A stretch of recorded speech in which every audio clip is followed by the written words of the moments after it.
Foreign Minister Penny Wong travels to Israel next week, and it's been revealed she had a rare phone call with Iran's Foreign Minister asking Iran for help to stop a wider conflict from breaking out in the Middle East. Joining me live is independent MP Allegra Spender.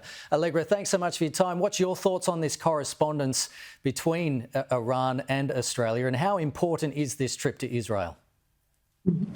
Look, I think Iran is a major player, in the Middle East. It is a backer of Hamas, it is a backer of Hezbollah, it is a backer of the Houthi rebels.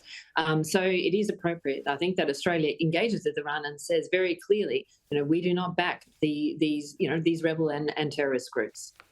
Well, we've got Iran-backed Houthi rebels still attacking cargo ships in the Red Sea. That doesn't seem to be ending anytime soon. Iran-backed Hezbollah has been attacking Israel from inside Lebanon. This phone call with Penny Wong and Iran happened 6 days after the October 7 Hamas attack in Israel. So it happened back in October. You're saying that this dialogue is important, but, it doesn't seem to be working, does it? I think Iran has its own program, but I think Australia should be very clear on what it wants to see, and it needs to.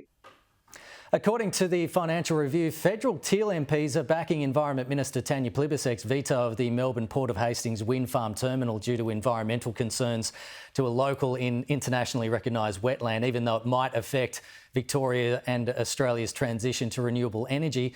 Is that where you stand as well? Do you think Tanya Plibersek made the right call here? And are you concerned about what delay this might bring to the project?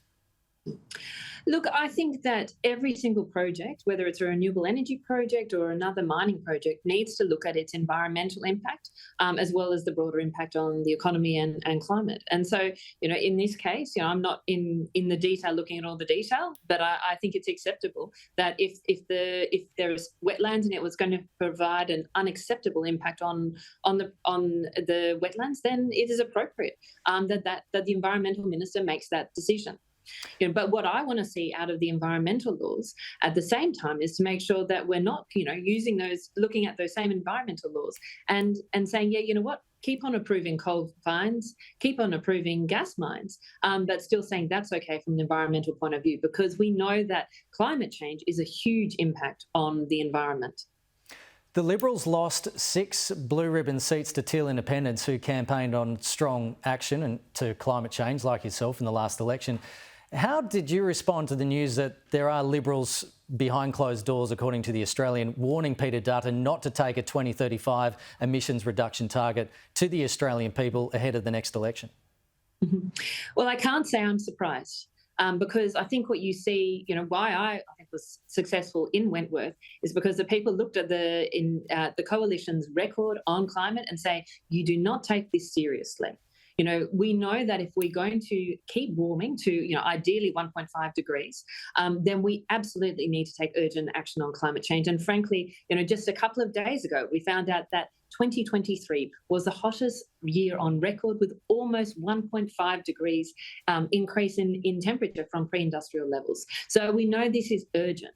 And if Liberal Party members and coalition members are saying don't take a 2035 target, well, I can't say I'm surprised. That is their form, because they're not showing themselves to be serious about climate action. And that is what my community wants: serious action on climate change, because it has a huge impact both on our environment, but on our economy and on our children's future. Just finally, Allegra, we've got about 30 seconds left, but squeeze in one more. The Albanese government looks set to lift the price cap on coal in June and not extend it after it was revealed taxpayers could pay New South Wales-based coal generators up to $1 billion in compensation by the end of June. Do you think this is the right call not to extend it? Look, what I think the government should be doing right now is helping Australian families keep a low price on their energy bills by supporting, more solar on the roof and batteries in the garage. And particularly for renters and apartment dwellers, you can't do that. So, I think they had to keep the coal price lower for Australian families to keep energy bills lower. But I don't want to see a single dollar, go to coal companies if it can be avoided. And instead, we need to be helping Australian families take control of their energy bills and really deal with that cost of living challenge.